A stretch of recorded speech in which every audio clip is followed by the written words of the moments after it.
Good morning, and thanks again for jumping on with us for the first session in our HR series with Von Lehman. Just a couple housekeeping things. We will be recording this, so we'll have it for you to play back at a later time as well in case you would like to reference it again in the future. And then also, if you're not muted, if you please mute yourself so there's no extra feedback so everybody can hear, that would be great. If you have questions, this is very much a discussion. So if you have questions, you can use the chat feature and ask those throughout the presentation, and at the end we will address those.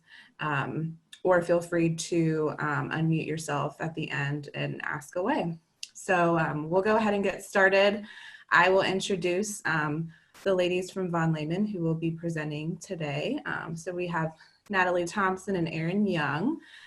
So Natalie has over 10 years of human resources management experience with a focus on workforce planning, talent acquisition, performance management, coaching, development, employee engagement, and organizational design.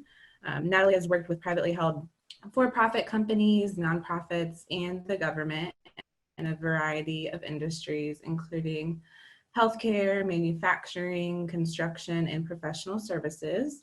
Natalie is passionate about creating organizational efficiencies by partnering with leadership and key stakeholders that allow employees to do their best work and in turn aid in the overall success of the organization. And then Erin Young also brings 10 years of human resources experience to her team with a specialization in talent management, including workforce planning, recruiting, training, performance management, employee development, employee engagement, and succession planning. Her industry experience includes work within manufacturing and distribution centers, nonprofits, construction, financial institutions, government, and professional services. And Erin is passionate about assisting businesses to make the most of their resources and talent through a tailored and personalized approach. So without further ado, I will turn it over to Natalie. Actually, I'm going to kick things off, but that's great. Thank you, Jen. And thank you so much for having us on today. We're really excited. And I do want to take advantage of the small group today. I think so often right now we join these calls and there's no interaction, right? And so definitely jump in, feel free to ask questions. Natalie and I think are kind of more of an informal approach when we do present. So don't be shy. We're here to answer your questions for you to be able to get the most out of the information today.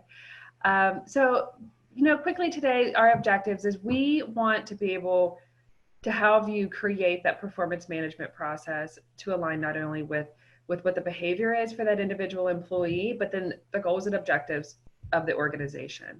We want you to be able to be sent away today with some best practices with goal setting. Natalie is an expert when it comes to goal setting, and she's going to be able to give you some great tips on that. And then we're going to spend the bulk of our time around making that case for continuous feedback. That's kind of the hard part of all of this, is having that conversation, having that communication. And but that is, unfortunately, in performance management, the biggest part of ensuring that this process works. Performance management, it is the process of planning, implementing, and then of course monitoring the effectiveness of the organization and the individual staff. A quick story: when I was preparing for this presentation, I'm familiar with the construction industry. We've got clients that are in the industry, but I went to my dad, he's been a foreman his whole adult life. That's his career. And one of the things that I asked him is, does this happen in your company? Or are these conversations taking place? And he told me exactly what the research has shown us, is that it becomes just a task, that they're having the conversations, but they don't have a lot of impact. And he's like, yeah, not only as a manager and somebody that has direct reports to him, yeah, I want to be able to be effective with them and to be able to coach them, but I want to be able to go to my boss and go to our leadership and be able to perform better and know where I stand. So, again, there's all these studies that have came out, different, various performance methods have been used, definitely in the construction industry. But these methods all have advantages and they all have drawbacks. So why the drawbacks? Jen, if you don't mind, we can go to the next slide here. So 3 out of 10 workers agree that the company's performance management helps improve performance. That's not very high, but again, we weren't necessarily shocked by this recent Watson-Wyatt survey. But what is unfortunate is that less than 40% of employees said that the systems established, so those performance management processes within a company, less than 40% feel that they have clear performance goals and that they're getting honest feedback and that they have the technology, which is also the training, to streamline this process. So that kind of goes back to talking to my dad, is that, yeah, he wants that feedback. He wants to not only give it, but he wants to be able to provide it. And then they don't have this great system in place. And so each year it becomes kind of this muddy area of, let's just get this over with as quick as possible. So Jen, the next slide there. So why is this? Performance management, it's highly personal. You're often talking to employees, and managers are maybe talking to leadership, and it's almost like a threatening process. Like you're almost pointing out somebody's flaws, and so managers are reluctant to provide that. They're reluctant to almost be honest with their employees, because my gosh, like construction is they are impacted by the workforce and not being able to fill positions and not being able to have that retainment of their good employees. So I don't want to damage this relationship. I don't want to do anything that's going to set that employee to be defensive towards me or the company. But then at the end, these same employees, they don't see that their managers are credible. They don't see that they can give them the skills to have that discussion around their performance. They're ineffective at coaching. And then at the end, they're not getting to develop their skills. So it's kind of a hard spot to sit in, but it's true in construction. It's true in manufacturing. You're certainly not alone in this world. Even in, I was in financial services for quite a while, and it was true that way too. So a couple of different stats here on the next slide. Again, 63% of employees, they don't feel like they have enough praise. So if they are getting any level of feedback, it's usually bad feedback. And so they're not getting told, good job, Natalie, you did a good job today. Like, this specifically is what you did. And I think that, you should be praised for that. We all know that we work more with less. And so these employees are often feeling drained. 23% say that they feel drained or very drained. 56% of employees feel that they don't have that career advancement, that they're there to do a job and they're not there to do a career and really establish themselves within the organization. 15%, they don't see themselves working a year from now in the same company. So it kind of goes back to the same idea that they see this as a job, and that as soon as another opportunity comes up, I'm going to at least entertain that opportunity. And that's true. And Natalie, I'm sure you can speak the same. When we're recruiting for our clients, I'm often talking to candidates that they're not telling everybody from the hilltops that they're looking for a new job, but they're going to talk to somebody if somebody approaches them. And so how do you ensure that you're retaining those employees so that if somebody does knock on their door, that they feel a little bit more connected and committed to the company? And that goes back to having these conversations. 57% of employees, they would not recommend their company as a good place to work. And that's hard to hear. 31% of employees wish their manager communicated with them more frequently. And then, of course, 33% of employees, they don't believe that what they feel is their personal values are aligning with what those core values are with the organization. And that often goes down to, we're going to talk more about this later on, but transparency from the top down, that they don't feel that they're being treated as an individual that's there to be connected to what the company's goals are. And they just feel like a number at that point. So in the end, from what we've heard is that this process, this performance management process, it gets minimized. It comes up, you want to get it over as quick as possible. oftentimes employees as well as managers and even leadership, they're not trained properly to make this process as effective as it can be and as impactful as it can be. So let's just get this done as quick as possible. And it becomes very minimized at that point. So it's definitely like a check the box kind of activity, right, Erin? Erin? Thank you, Natalie. That's right. Check the box type feel for sure. So this here is what we're going to talk about today. We're going to walk you through this cycle. But what I want to point out is that this performance management cycle, it's just about directing. It's supporting employees to work as effectively and efficiently as they can, but connecting them to the needs of the organization. And so it starts with evaluation, which is, what are you looking to evaluate? Why do you need a performance management cycle, which can look different for every organization? Natalie's going to walk us through the planning, which is all about setting those objectives, putting out those goals so that employees know where they stand. And that goes for every position. And then the bulk of the time within the performance management cycle is the coaching. It's the counseling. It's, you're doing a great job, but we need some improvement here. Or, you know, you're not meeting the expectations here, but your behavior's been great. So we appreciate that. So how are those conversations taking place? But as you can see, the evaluation, which is that checking the box, as Natalie said, that's checking the box. That's, I've evaluated this employee, we've moved on, but we haven't done everything else. We haven't planned for this conversation. We haven't coached, we haven't counseled along the way. So what I've seen with a lot of client situations is that they have employees that they're kind of surprised by their evaluation, especially if it becomes a negative evaluation, because nobody told me I wasn't doing a good job throughout the year. I just get this bad evaluation. And so it can certainly backfire on an organization.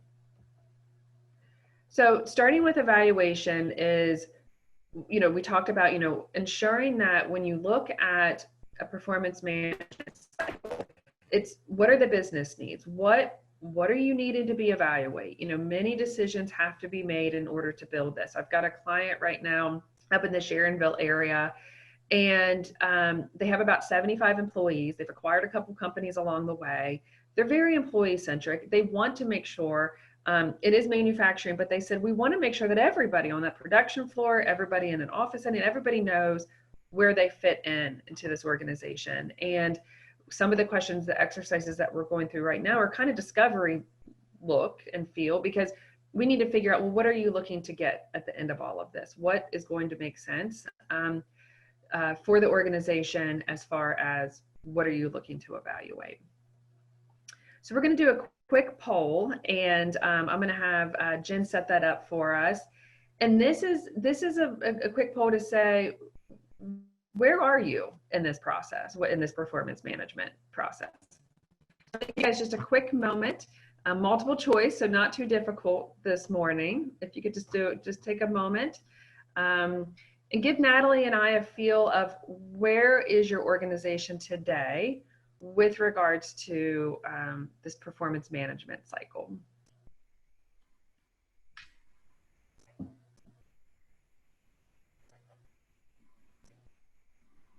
All right.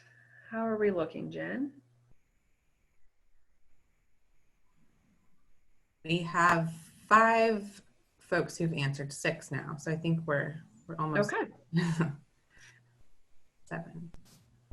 We'll give it just a couple more seconds. Okay, great. Thanks.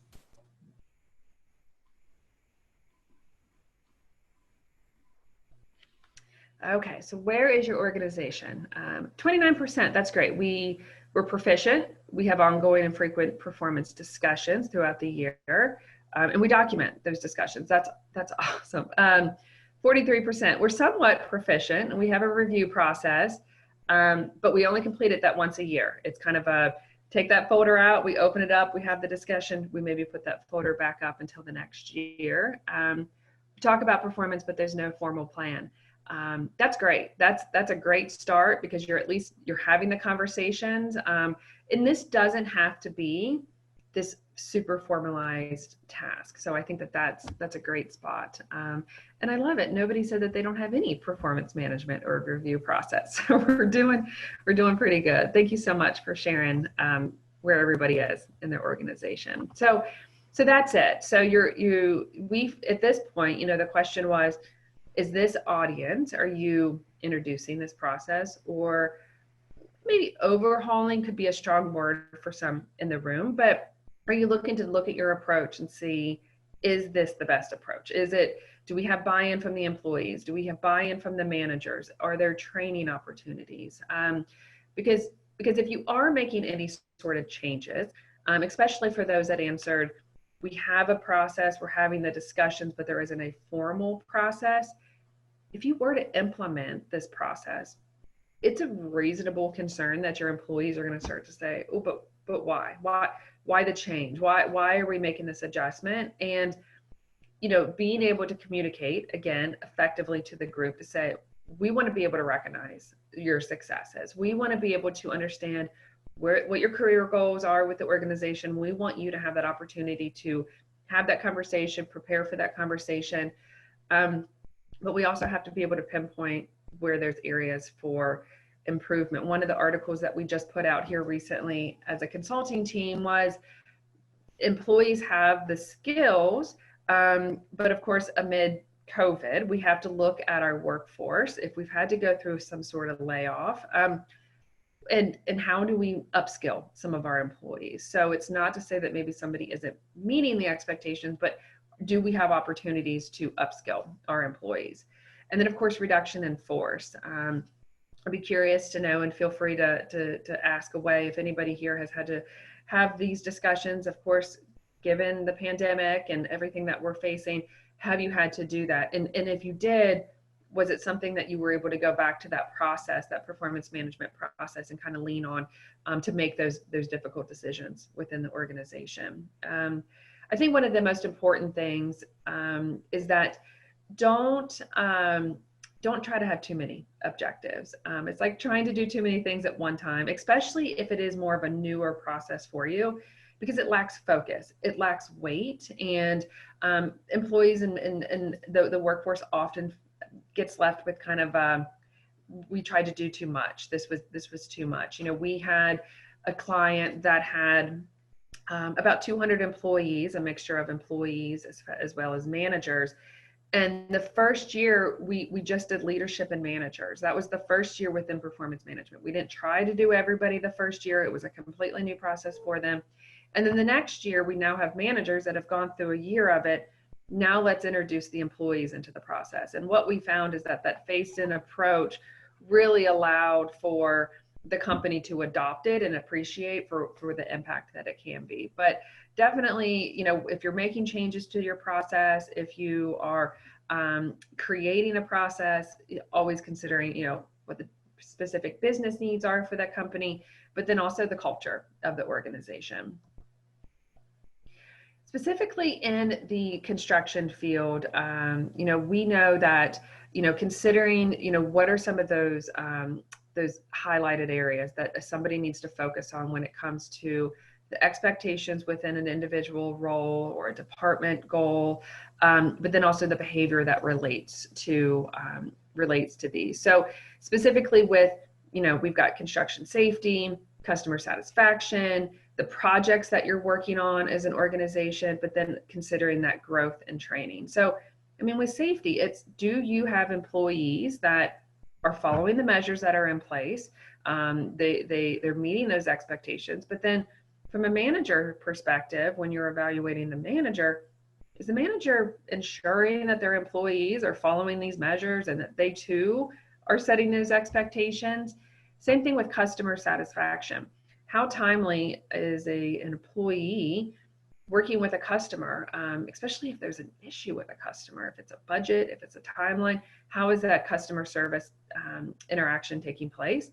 And then how is that manager not only ensuring that the employees are doing that, but they're training them to do that they're giving them the skills to be confident in providing that customer satisfaction. Major projects have a lot to do with career growth. where somebody wants to contribute, where they've contributed throughout a cycle, throughout a year of evaluating somebody's performance. But what are they getting excited about coming to work? What type of projects are they contributing to, and how have they been successful?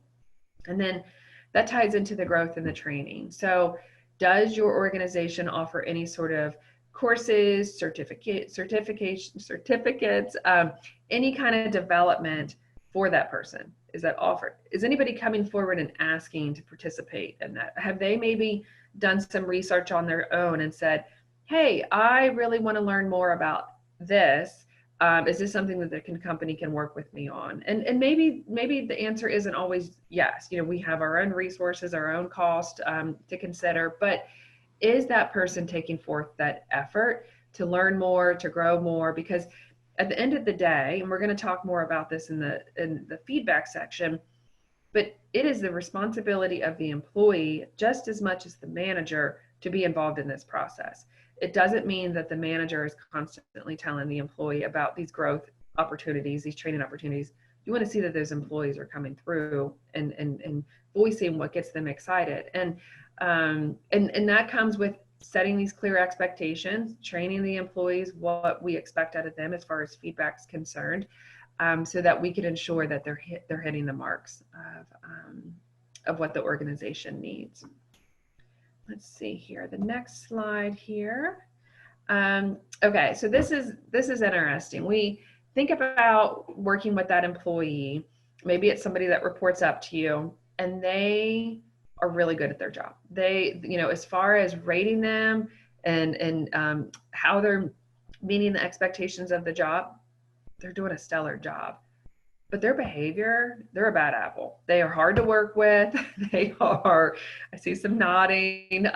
They are difficult to be around. And maybe it's the way that they communicate with others, maybe how they support their team. That is just as important as somebody that's kind of the flip side of that. You need to ensure that not only is somebody meeting the results of the role of the organization, but they've got the right behavior to do that. So when you're thinking about performance management, think about it through the lens, not only through the results that they're obtaining, but that how are they, what's their behavior in getting that? Because, you know, we've also probably worked with an individual that had a great, level behavior. Like they always jumped in, they communicated great, they mentored others, they were a game player, but they just weren't meeting the expectations. And so that's a different type of conversation, but it just emphasizes the fact, but don't forget about behavior. That could certainly be a disruption within the workforce. So ties to organization strategy and direction. So, you know, if implemented correctly, we want to see that your organization is able to drive the employees to engage in behavior and achieve the results. Because we want you to be able to walk away today with useful information, a useful guide for developing and implementing that performance management process. Because through clarifying somebody's job responsibilities, of course, is going to enhance their individual, their group productivity. It's going to develop their capabilities. It's going to get them excited to work for the organization. They're going to be connected to it. It's going to allow you as leaders in this meeting today to be able to make difficult decisions, those human capital decisions about pay. Is pay connected to performance right now? Maybe, maybe not. But then also, of course, improving that communication between employees and managers. So I'm going to kick it over to Natalie, and she is going to start talking to us about the next stage in the cycle, which is the planning section. Thanks, Erin. I think you did a great job of kind of encapsulating what an organization needs to do, kind of those thought processes and planning from the strategic level. How do you bring it back to the individual or employee level? So I'm going to discuss how to set those goals and the best practices for setting those goals. So why is it important to set goals? For an organization or even for a department or individual, having goals and objectives, it helps narrow that focus and really sets a strong foundation for the work. Kind of what Erin was saying, you need a guideline, you need something to focus that department or individual so that there's less ambiguity. And you want to make sure that you're tying those organizational strategies and goals to individual priorities and deliverables. It also helps tie the outcomes to those deliverables. So if there's no goals and you say, you know, oh, we want to grow 30%, but there's no subsection on how to get there, then you probably won't reach that 30% goal. And then there's also a mutual agreement between managers and employees, and that helps build commitment and relationship, and helps build that trust between the manager and the employee, as well as clarify the expectations on what's needed from their role in their department. Oftentimes, when we do set goals, there's lots of pitfalls. So you can fall in any one of these areas. Maybe the goal is too vague. Maybe it's unclear. Maybe there aren't metrics around it. So you won't be able to measure what those goals look like, and in turn determine if you are successful in reaching those objectives. Oftentimes they're too lofty. You're reaching way too far, which then could lead to discouragement from either the individual or the department on reaching them, and there's little to no activity to obtain them. Or maybe they're just small tasks. And so they're easy to check off, but those small tasks don't really align to the big picture and help build that foundation to reach, you know, for example, that 30% increase in business. And then also sometimes they're really hard to understand. So the individual that may be creating the goals, or maybe even the manager that's creating the goals, it makes sense to them, but they are unable to describe it, or somebody else might not be able to understand it at the same level as the person that's creating that goal. So sometimes they're too wordy, and those goals need to be streamlined to just include the important information. And then the last part that I kind of want to highlight before we move on is oftentimes, you know, organizations shift vision, or they might come across a problem or an issue that might prohibit them reaching those goals. So it does need to be renegotiated as needed, and those goals need to be kind of kept front and center so that if that renegotiation process needs to happen, it does so timely. So in order to avoid those pitfalls, goals should really focus on the end result, rather than necessarily the activities or tasks that are involved in getting there. There needs to be some target dates and some quantifiable measures. So how are you going to measure that goal? How are you going to track your progress to that goal? And it also needs to include who's accountable for that completion, who's going to be doing those tasks, and then who's going to be making sure that those tasks are in fact completed to that goal level. And then also they should follow the SMART CAR model. Many employees or individuals have heard about SMART goals, but we'll talk about a little bit more about SMART goals and the CAR model here soon. So SMART goals, like I said, many of you have probably seen this before. SMART goals are those that are, they're specific, you can measure them. So there's, like I said, there's metrics that are tied to them. They're easily attainable. Maybe not easily, they're attainable with some effort put in place. And then they're also relevant. So it makes sense for that individual or that department to reach those goals. And then they're trackable and time bound.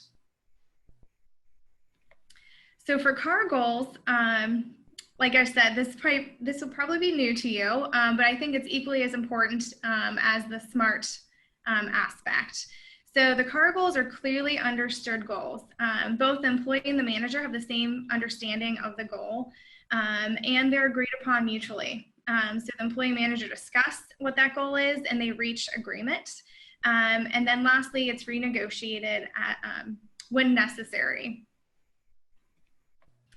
So these are some general topics that you can consider when creating those goals. Maybe it's a goal around safety measures. So these are not fully built out goals. These are generalized topics that need to have more of those SMART components tied into it. So, but a topic could be identifying a simplification activity that will achieve your safety goal. So let's say there were 10 safety incidents last year and you want to reduce it to 5. What are those activities that you are going to build or create or simplify to reach those, that decrease, the 50% decrease in safety issues?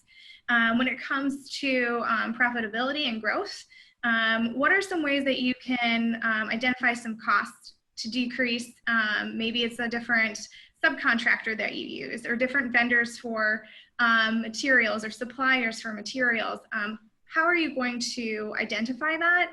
And what is the step that you're going to take to reduce those costs? And then maybe it comes down to quality improvement. So maybe there's a problem area that either your team or an individual on your team consistently has issues with. Identify what that problem is and create some solutions around that. So in addition to the SMART car model, this is a great formula we often share with our clients. It simplifies it and lays it out really simple. So you have kind of the base core, what are you doing? That's the verb.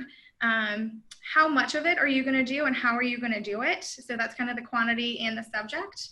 And, how well is it going to be done and by when? So you can kind of see the two examples there.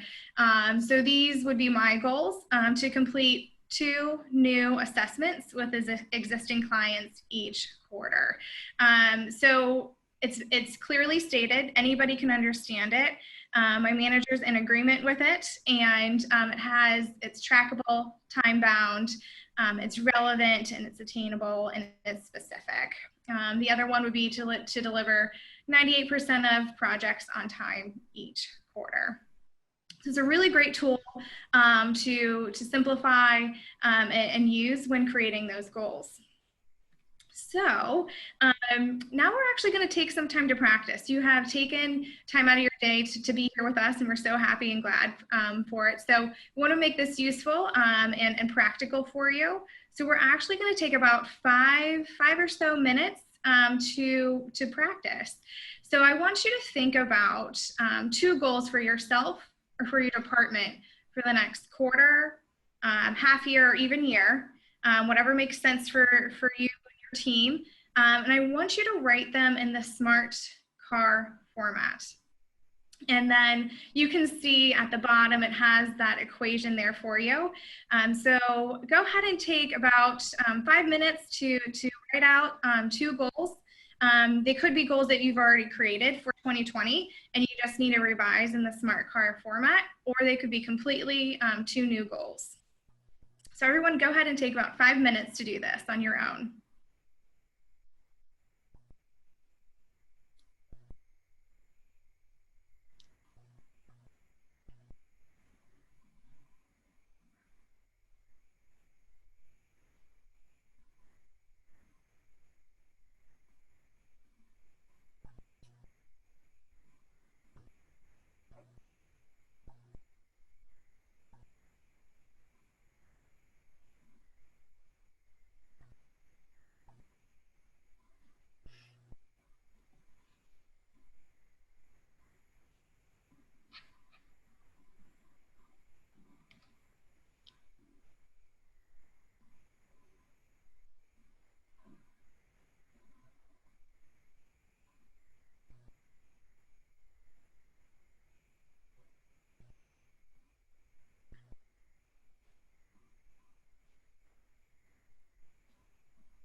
Natalie, if we were in the room with everybody right now, we would watch their heads pop up when we knew they were I done. know, it's so hard.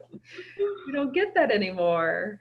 One day we'll get to be in front of people again.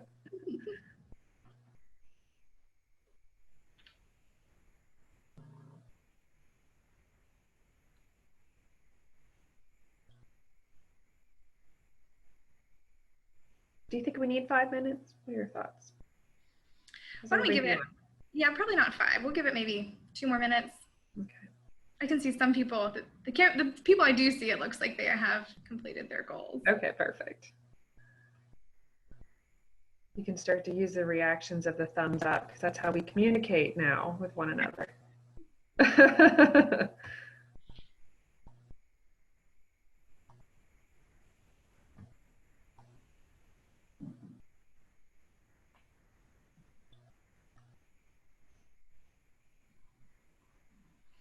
All right, if you're still working, that's fine too. But I hope that this exercise, if we were, like Erin mentioned, if we were in a classroom setting or conference room setting, we would have an open discussion of how did that feel to create those goals. Mm-hmm. If you did create a goal from a previous goal that you had that didn't necessarily have all those components to it, what components were you missing? And does this make more sense to track it, to hold yourself accountable, hold your team accountable too? And does it really tie up into the overall goal for the organization or department, which hopefully the department goals then do tie up to the organization's goals as well. So I'm really curious to see what you guys all wrote down, but for the sake of the webinar, we will move on. But definitely keep those goals safe because we will need them at the end. So when you do create those goals or when you assist your team in creating those goals, you really want to ask yourself a couple of things. Do those goals really align with that SMART CAR model? And are they tied to the overall business priority or strategy or goal or metric, whatever that may be? And then how do you define the success for that goal? If you cannot easily define what success means for that goal, it might be time to go back to the drawing table. How would you be able to describe this goal to somebody else? So in the examples I gave, those were clearly stated and clearly understood. And is the goal realistic? Can I easily tell, or can my team easily tell when this goal has been achieved? And is it just a tactical goal, or can I cut those tactical details out and still preserve the meaning of that objective? So that's a little bit about the planning and goal setting, both from the individual level and how that ties all the way up through the organization goals and strategies. I'm going to kind of throw it back to Erin, and we're going to kind of kick off the last portion of the performance management cycle when it comes to the communication, feedback of coaching and counseling. Mm-hmm.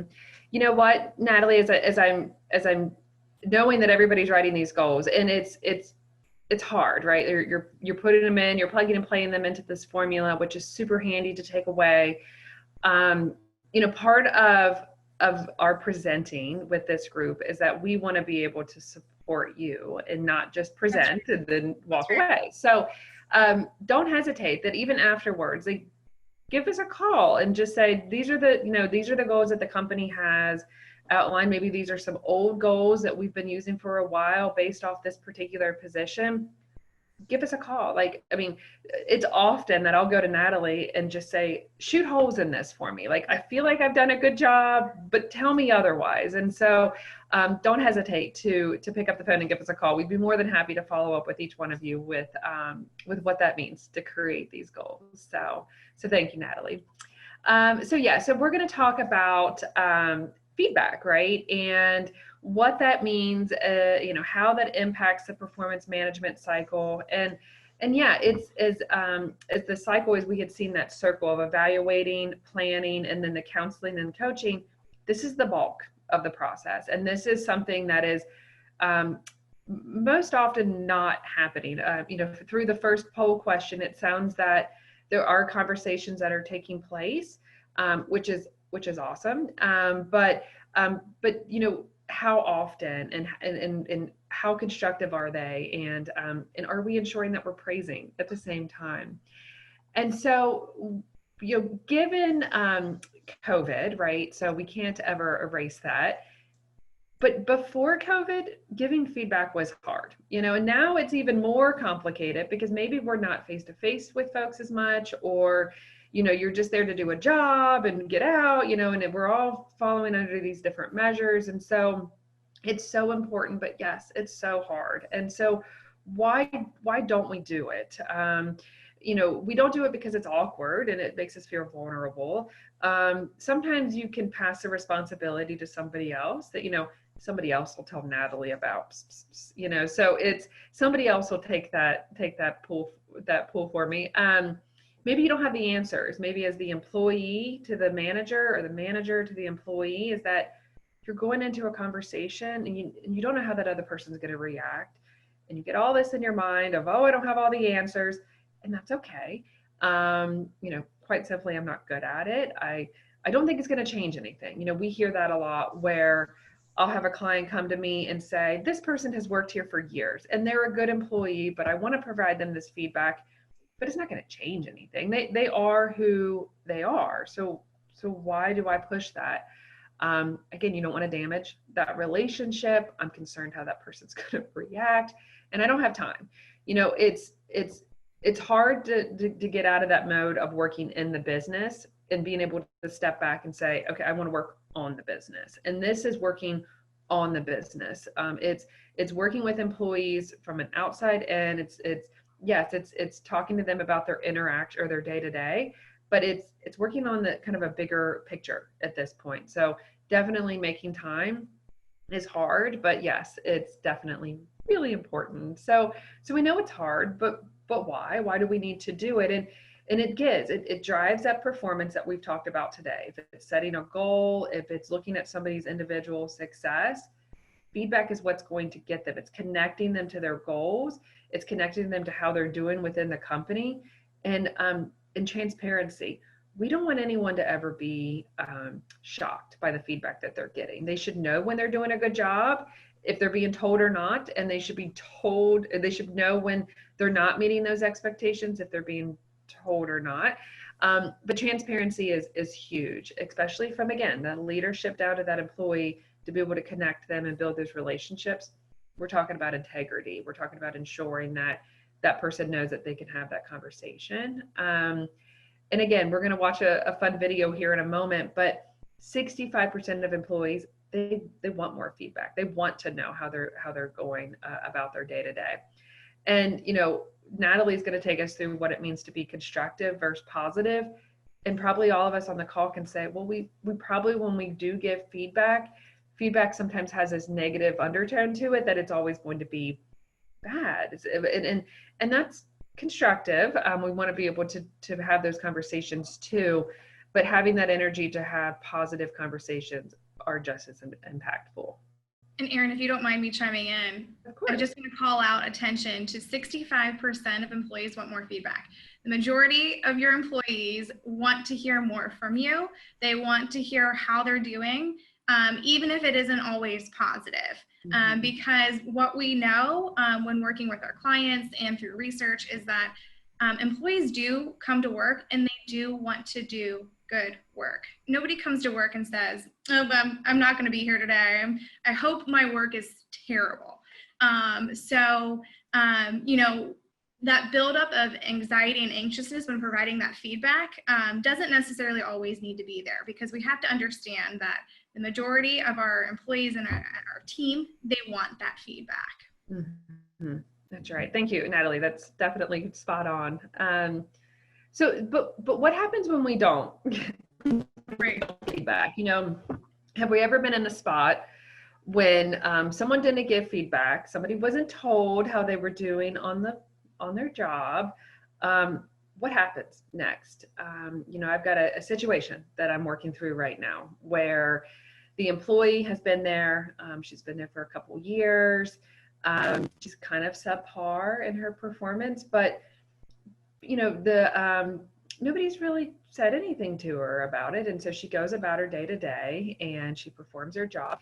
meanwhile, behind the scenes, other employees are going to her manager, or other people are really having a problem with how she's handling certain situations. And now we have a bigger problem, because not only was it isolated with her performance, but now it's the whole company sees it.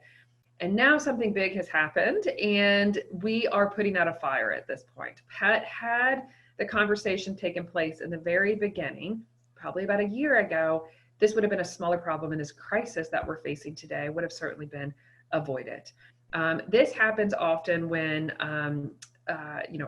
going back to that client that had all of these different satellite locations. When we were outsourcing HR for them, often when we heard about things was when things got to a crisis mode. And one of the things that we've always recommended is get to us before it gets to that point, so that we can walk you through and coach you through addressing the problem from the beginning, because now we've put the company at risk. Like, you maybe want to make a decision on this person's performance, which could lead to termination, but nobody ever told this person that they were doing a bad job. Nobody ever said that this person wasn't meeting those expectations. And so guess what? Starts over at this point. And so it sounds that through that original poll question that documentation was taking place with how these conversations are going. So I love to hear that. But it is all about getting to that problem when it's small, before it becomes, of course, a crisis down the road. And so then, so how can we make this easier, right? Again, we are all working in a different workforce. Even being on the Zoom call today, I don't know about you guys, but I certainly would rather be in a room with you and have hands going up with questions and interaction. But we're not there. But it's the same thing in the workplace. Like, how can we have conversations and feedback? How can we make it easier? Quite frankly, I mean, be timely, but wait for that right moment, especially in those constructive situations. Prepare, like, be very direct on how the behavior that's going to be pointed out, or the performance that's going to be pointed out, how it's directly related to their role. Assume good intentions. To Natalie's point, for the most part, people want to come to work and do a good job. So I think in having those good intentions with how that perfect person's performing, sometimes you just got to steer them in that right direction, and they're, having good intentions certainly makes a difference, but make it a habit. And start out easy. If this isn't something that's ingrained into the culture, start out by giving a positive feedback to somebody. That's an easy conversation. It's kind of an easy win, especially for a manager that hasn't done it before, but be able to start building it into the habit of having those conversations. And employees and managers will start looking for it for sure. And Natalie had talked about this too. When should you give feedback? Don't do it if the emotions are high. It becomes almost personal at that point, especially in those constructive situations. In private doesn't always mean that we're going in the office and we're shutting the door and having a conversation.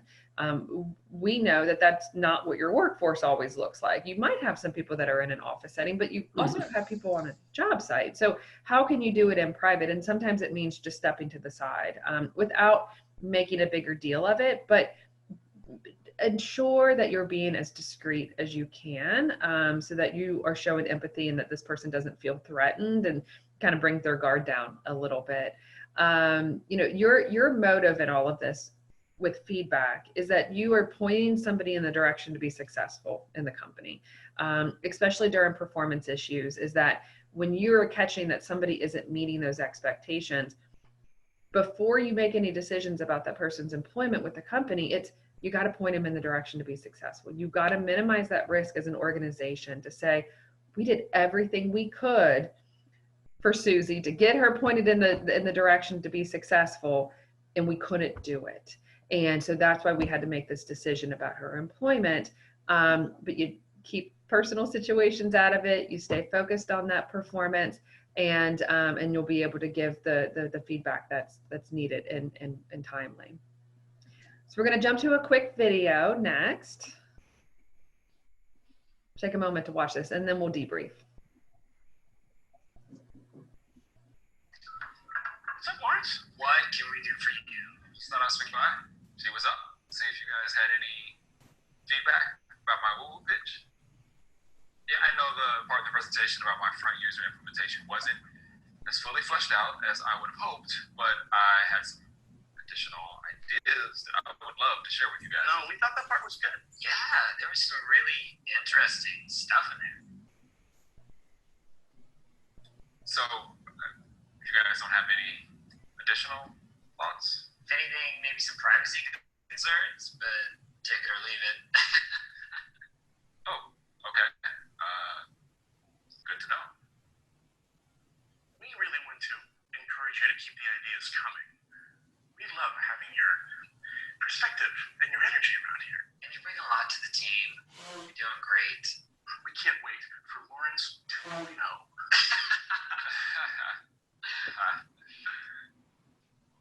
Sounds good. And those sneakers you had on the other day. What store did you get those from again? It's a spot downtown called Ice Cakes. And those are. Yeah.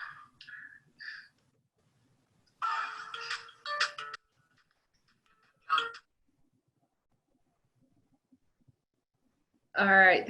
Thank you. Thank you so much. Thanks, Jen, for facilitating that video. You always know it in presentation, like, is the video going to work? Is it going to buffer? Is it going to have any problems? That employee came forward asking for feedback, wanting, that could have been, those two guys could have been coworkers. They could have been managers. They could have been level of leadership. But the fact that that person stepped forward to say, what are your thoughts? That was the perfect opportunity to give very specific feedback on how things were going. And they talked about his shoes. They didn't give him what he needed to know where he could be more successful. I mean, he even came forward to say, hey, I know in the beginning I could have changed this. And that would have been a great opportunity to jump into that, because it was he opened up that door. It couldn't have been an easier situation, but that happens all the time, is that those cues are missed between managers, employees, about the door is open, somebody's there to welcome incoming feedback, and they're not getting it. And it could come down to a training issue. And maybe it wasn't the intention of, say, those two other guys to not give the feedback, but they weren't trained properly on how to give feedback. And that's a big part of what we're talking about here. Erin, can I chime in for a second? Yes. So my observations from watching that is, man, that conversation was awkward, right? Like you could feel the tension between the employee and either the peers or the coworkers. But to your point, they weren't trained to give that feedback. And in addition to that, they gave positive feedback, but then they also kind of gave conflicting feedback that kind of left me confused. I'm sure it left that employee confused of like, wait, did I do really well in that presentation? Or is there some big gaps or big areas where I need to work on? But then, you are left with the compliment of the shoes. So that shouldn't be the most part of the conversation. Yes, that's great. Thank you for adding that. Yes, it was confusing. They didn't really know where to go forward. Did they do a good job? Did they not? And it was definitely a bit awkward. So what I want to do is take another poll question. I think that these are pretty handy to talk to us about a time you had feedback. How did that go? Take just a moment to answer this question. What do you remember about that feedback?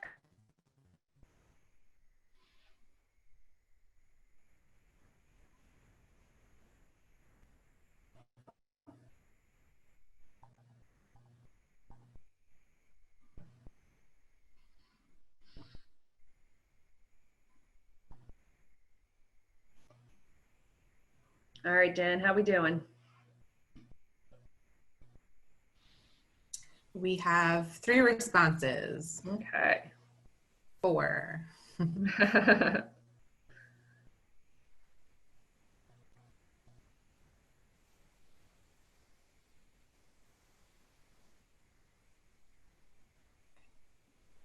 right. All right, let's go ahead and see the results here, Jen. Oh, perfect. Okay, so they remember that they were unclear on how to move forward and it was uncomfortable. So yes, I totally agree. that that is often the feeling. And this is, yes, we're talking about construction industry today, right? I get that. But this goes for all industries. This isn't just a construction problem. This is certainly across the board. And you know, this quote, we love it, is that I've learned that people will forget what you said. People will forget what you did, but they will never forget how you made them feel. And that's so true, is that you're walking away with a level of emotions when somebody gives you information, good or bad. You have a level of emotion, how it makes you feel. And in the specifics on what you said maybe can get forgotten, but not how it made you feel. And so you want to ensure that employees are feeling, they're feeling empowered, that they can do their job, that they're feeling engaged through this feedback, because they might not forget that at that point. So the guidelines of feedback, you know, we talked a little bit about this already, but focus on the behavior or the outcome, not the personality, not their shoes. They don't need to know that you like shoes. Conversation, right? Generally, the same thing when you were talking about goals, Natalie, you really narrow down. I'm getting a message that my speaker isn't working. Can you guys hear me okay? Oh no, I'm getting a nod. It was breaking up for just a second, but now you sound okay. And now okay, good. Okay, all right. Yeah. Let me know if something happens. Again, loving the Zoom world we all live in, but be specific, be prepared. You're not going to be able to be prepared to give every response. Give feedback immediately if possible. Control the narrative. You know, it is often when you're going into these performance conversations that an employee might say, oh, well, this is the reason why, or this is what's going on personally. And yes, that's, in this day and time, so important to know about, but at the same time, redirect them back to the performance so that conversation can be very specific. So reach agreement, move forward. Those might not happen during that particular conversation. So I'm in the room with Natalie, for example, and she's giving me feedback about my performance. And I might have to walk away and digest that. I might have to say, okay, I'm hearing what you're saying. I'm going to now step away. And maybe as an employee, you know, I want to be sure that I'm able to retain that information and act appropriately with that information, but it might take me a moment to reach an agreement. So keep that in mind. And how you're moving forward also might take a moment. Again, everybody kind of absorbs information a little bit differently. So don't expect that you get that right then and there. It could happen, and that's great if you can reach an agreement and know how to move forward during that particular conversation. But it might take a moment, depending on how big things are. All right, and then, all right, so now I am going to kick it over to Natalie. So she's going to start talking more about the specifics of what does it mean to give positive, constructive, and how that all fits in. So take it away, Natalie. So Erin, you did a really good job of kind of talking about, or kind of introducing, you know, positive feedback versus constructive feedback versus challenging constructive feedback. So I'm going to break it down a little bit further for you guys. So when it comes to giving positive feedback, like Erin mentioned, it's probably like the easiest way of providing feedback. If your culture doesn't currently have that system of feedback, maybe start by having some positive conversations that includes giving positive feedback. It's a good way of starting that conversation and practicing, because even if you've never given positive feedback, or you haven't had built that relationship with your team or your direct reports or even your manager, it's a good way to kind of start to build that foundation. So when giving positive feedback, you want to be prepared. You want to describe that situation specifically. So if you think back through that video, they did give some positive feedback, but we weren't really sure what they were talking about. So that, while they were trying to be nice and provide encouragement, it left the employee feeling confused. You want to kind of tie it back to the importance of the behavior or the situation. So Erin, you did a really good job with that presentation. Because you did a good job for that presentation, that organization now has a whole strong performance feedback training that they can go away and take away with. So you want to explain the impact of what they did and why that's important. When you give the positive feedback, you definitely do not want to give more work. So Erin knocked it out of the ballpark with that training. From this point on, Erin, you're going to do all the trainings for Von Lehman HR consulting team from here on out. That's definitely not what you want to do, because it discourages Erin from continuing to do more work or taking on more work in a new area. And you want to make sure when you do provide that positive feedback that you match the frequency of praise to the situation. So if you think back through those goals, those tasks that are needed to create those goals, if it was a minor task, definitely say, hey, I noticed this is great. I'm so thankful that you did this. This is important because, and that should suffice. Now, let's say they reach that goal. Maybe, again, back to Erin's point of what's the reason why you're creating this performance system? Is it to tie to pay raises? So if they reach that goal, maybe they get a 30% bonus. So you did a great job reaching that goal. You exceeded your goal, Erin. So therefore, I'm going to give you a 30% increase. Yay. I wish I could do that. So when it comes to constructive feedback, this is where it gets a little bit trickier. That anxiety starts to kind of build in and creep in. But in order to really make sure you're set up to have the right conversation and have the right tone of the conversation, you want to take a step back. You want to do your homework and prepare yourself for the conversation. When you do have the conversation, you want to speak directly and specifically. Again, back to that video, we weren't really sure what they were talking about. And you want to ask questions throughout the conversation. So if you feel that as you're giving that constructive feedback, the person that's receiving it is, they're blank in the face, they're not giving you any kind of sign of receipt of that information, you want to make sure you ask clarifying questions. Are you understanding what I'm sharing? Is there another way I can share this information with you? So that you can ensure that you guys are both on the same page when it comes to providing that feedback. Again, just like... Sorry, Natalie, I thought you were paused. I'm going to jump in real quick if you don't mind. I have a small client, and it just came to mind. They were talking about a behavior issue. So it was awkward. It was so uncomfortable for this small business owner. They had never had to have a conversation like this before. They didn't want to have it at all. They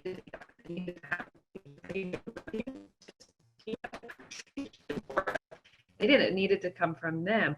And they role played with me. They were like, okay, Erin, this is what I'm going to say. How does this sit with you? And there were a couple minor tweaks that we did, but it almost allowing them to say it out loud to somebody else helped that person. So again, for those of you on the call, don't hesitate to pick up the phone and say, Natalie, can I just tell me how this sounds? And because it is so awkward. So again, I don't mean to interrupt you, Natalie, but it just came to mind. No, I'm glad you did. It's another way that we could help you, because it's awkward, especially when it's behavior related and constructive. Yeah. And like Erin mentioned, we are here to kind of help walk you through those conversations. And it is really easy just to, even Erin and I do this. We say, hey, Erin, this is the conversation I think we're going to have. How does this sound to you? If you don't necessarily have that partner, definitely just another best practice that I do is I'll have the conversation by myself and anticipate some of the feedback that that other person might share with me as I provide that feedback. Mm-hmm. And that way I'm prepared to answer kind of all of those angles of their response. And I'm prepared to address those at that conversation. Mm-hmm. And then obviously when you're providing that constructive feedback, you want to also provide affirmation where possible. So, Erin, your training, it could use some work, but I'm here to help you, and you did a really good job in this area, and I think that's definitely your strong suit. So while I'm providing some feedback to Erin, I'm still affirming that she's on the right track and that she's headed where she needs to go. When you should not let the negative feedback build up when you provide the constructive feedback. So I shouldn't just wait till the end of the year to have a whole long conversation with Erin. Back in January of 2019, you did this, and then in February and March, you did this, this, and this. That doesn't feel good. And it also doesn't provide Erin the opportunity to work on some of those areas that I'm providing feedback on. The other thing you should not do is minimize it. I have a manager that I'm working with that will provide feedback. It's good constructive feedback.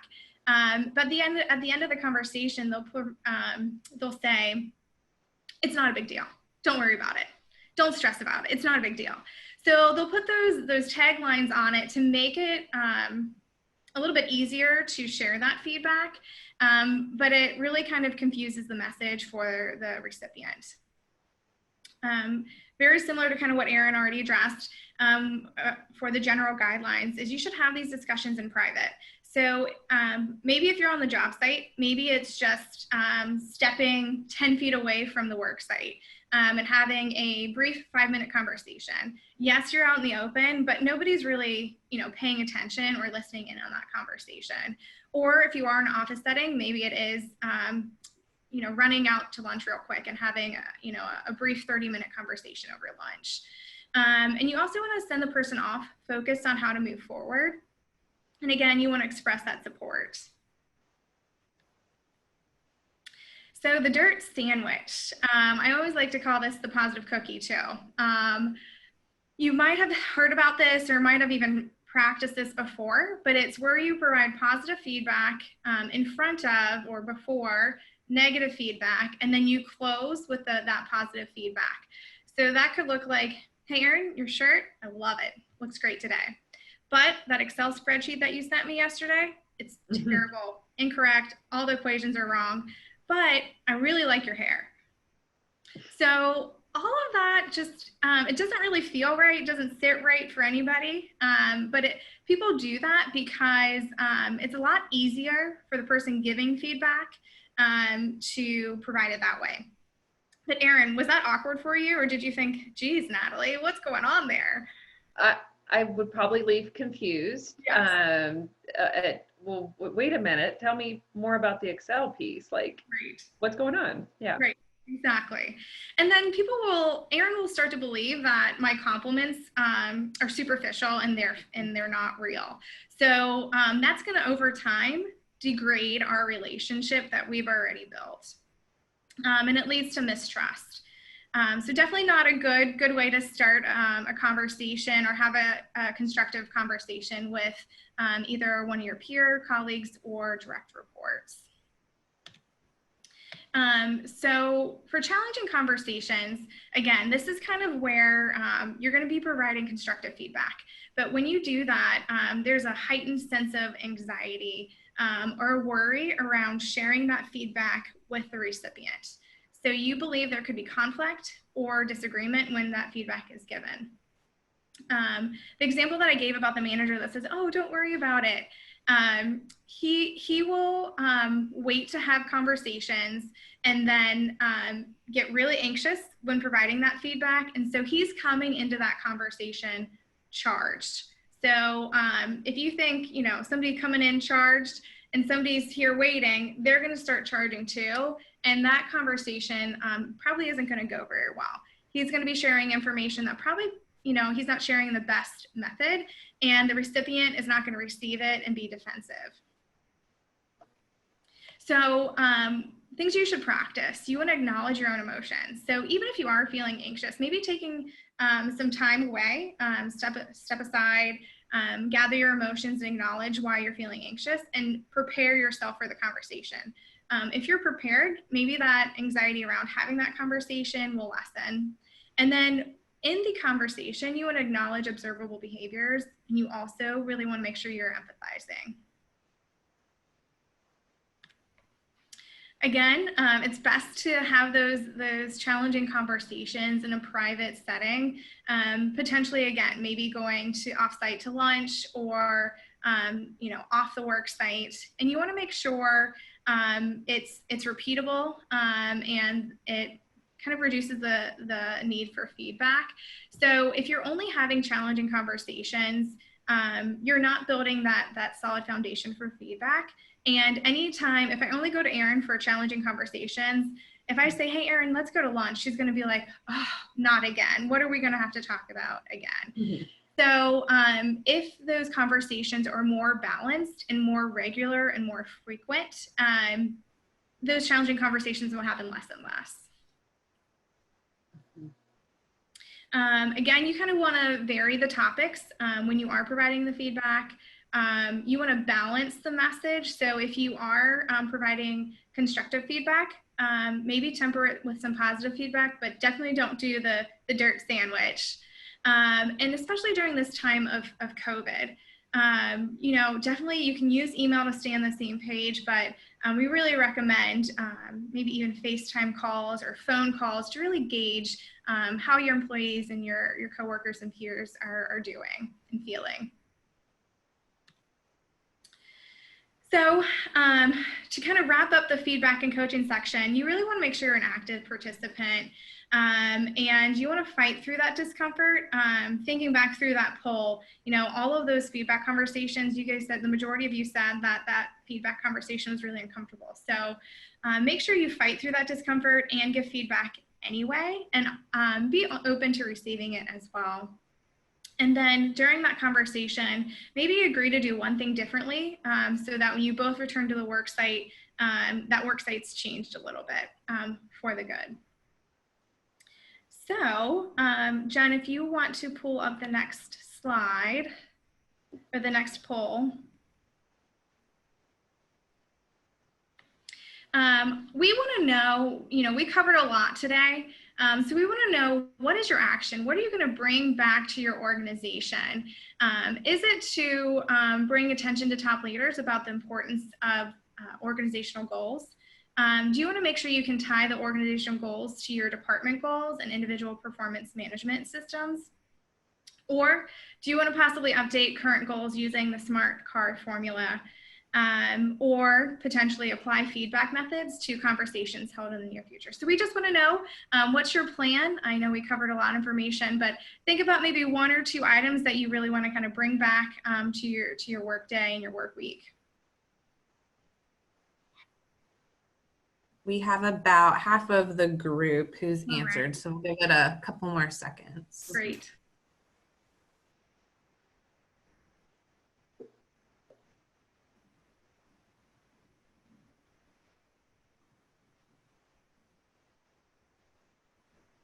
Awesome. So it looks like the majority of you want to apply the feedback methods to the conversations held in the near future. That is great.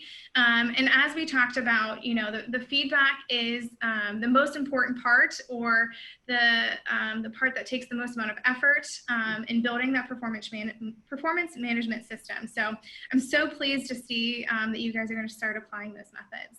Mm-hmm.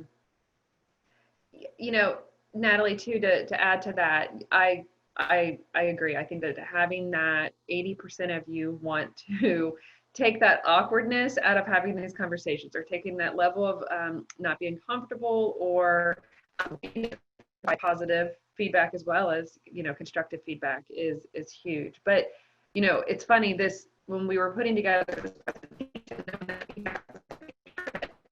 like, oh gosh, how do we go through this topic that typically when we train on feedback, it's like it could be a 4-hour event. And so it's in person, it's very interactive, and it starts to really tear down that level of uncomfortableness that takes a little bit of time. So understand that as you start to apply these methods, it takes time. It kind of takes time to really start making it a habit. It can certainly be done. It takes practice. So yes, I love that as well, that's something that you guys want to work on. So thank you for sharing. All right, so that concludes the general content for this morning. We do have some time for questions.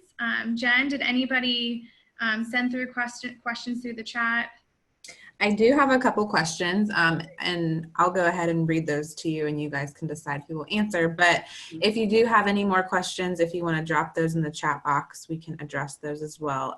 But the first question is, what is a best practice you've seen for regular one-on-ones for managers working on a job site or away from the office? That's a good question. Sure. I can take that one.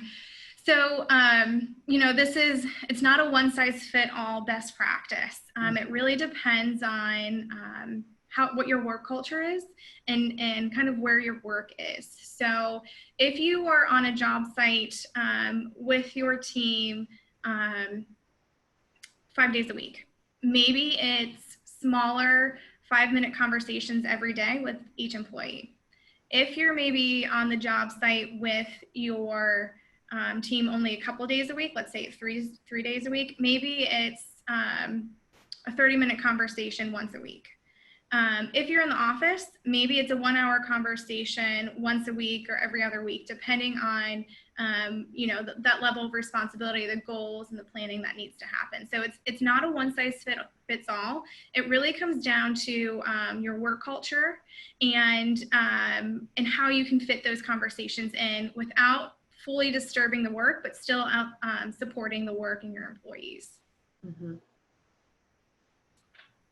Awesome, thank you. The next question is, what if our organization isn't quite ready for a formal performance management process? How can I manage performance on my team? Natalie, you took the last one, so I'll take this one. How can I manage performance on my team if we don't have a formal process? I think it's understanding the why first. Is why do we want to manage our team? Well, we want to make sure that they're not surprised by the performance. Know what it means to be successful within an organization, and how we have conversation to ensure that you're continuing to be successful is a way that you can start to manage the performance, the behavior, the results, without having this formalized process. Having those conversations are going to be huge. As you know, as we learned, people really want that feedback. So start there. This doesn't have to be a process that you've purchased this very expensive system, which there's lots out there and they all have their pros and cons, but there are processes that can make it easier, but it starts with having a transparent conversation with your employees, so that not only do they feel that that you can coach them effectively, but that they can come to you, that they know that that's part of the battle. It's a joint responsibility that person also comes to you. So that's great. Okay, and we had one more come through. Do you recommend quantifying or scoring performance in order to differentiate among employees for merit increase purposes? I can take that, Erin, and if you want to chime in, you can. Okay, so, perfect.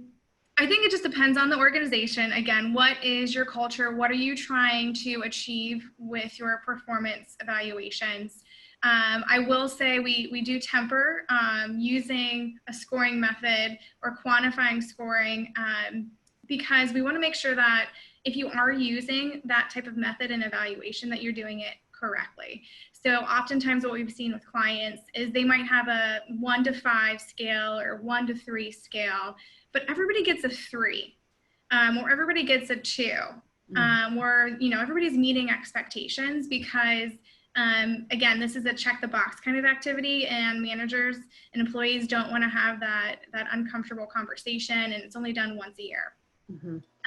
However, if you do have a scoring system or a quantifiable scoring system, we definitely recommend you define what each one of those levels means. So let's say it's customer service that you're trying to measure, and you want to rate 1 to 3, does not meet expectations, meets expectations, exceed expectations. You want to be able to share with your employees in your organization, what do those behaviors look like to meet those customer service expectations, and what do those behaviors look like to exceed those expectations when it comes to delivering customer service. If Mhm. those aren't defined and employees don't know how to reach them, that scoring method is basically kind of renders useless, especially if managers are, rating all their employees at the same level. Mhm. Erin, do you have any? Yeah, I think you're right. I think, Mary, to your question, yeah. I mean, you can absolutely, that scoring on performance, absolutely. I mean, that's a big reason why you would use performance management is that so that you could connect it to their compensation. However, it starts with ensuring, to Natalie's point, that those managers, those that are going to be rating the employees, that they're trained effectively on how to do it.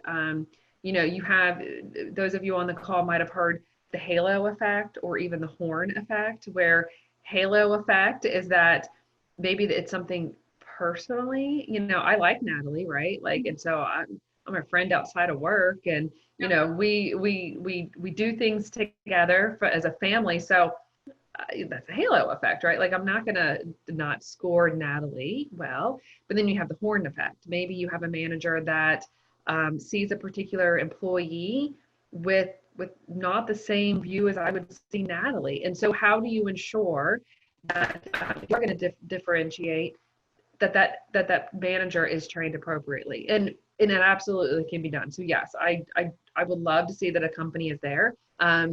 We had a client that we were talking about, the one that we were phasing them in. A big part of why they phased it in is because every review that was written, somebody else reviewed it. Their HR manager reviewed it for consistency purposes. So they were kind of going through their own training and development of what it means to be in performance management, and it worked great. And so we were able to give them feedback on how they rated these individuals so that, yeah, we could get to this level of being able to connect it to compensation. So yeah, a great question, Mary. But it takes a little bit of kind of sharpening that axe to be able to take care of that. So great question. Okay, I didn't see any other questions come through. So I think with that, we are good to wrap up. Again, thanks everybody for joining us, and thank you ladies for a great presentation. Again, I think everybody who registered today signed up for all 3 sessions. So we look forward to seeing you here in a couple weeks for the second session. So if you have questions afterward, feel free to contact the ladies, or you see Deirdre Bird's contact information on the screen right now, or you can reach out